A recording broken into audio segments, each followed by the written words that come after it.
Hello everyone, today we are going to talk about the Logitech 900 loved by everyone. Many people are only asking me a question that is not easy to answer. I want to buy a wireless mouse to play games. Is Logitech's G900 easy to use? Well, first of all, in my concept, there is no finite mouse or infinite mouse, only good mouse and bad mouse.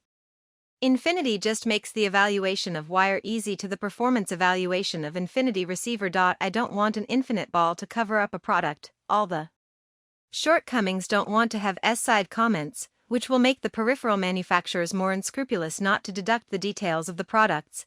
Just do some rusty muscle, but it's useless. G900 is Logitech's second product to load PMW3366 sensors. At that time, when many manufacturers were still transitioning from a 3090 to PMW3310, Logic already had an advanced generation of high-end sensors. 3366 performs well in wireless mode, without linear correction and needle dropping and skipping at low speed. There is almost no difference in performance in various common GPS environments, and under the high-speed swing, there is no loss of light, and the sense of human feedback is very strong. As Logic promised before, the G900 wireless transmission speed is limited to be faster than USB. For a mouse with a large load of 3,366 sensors, there is no need to worry about the instability and delay caused by wireless transmission.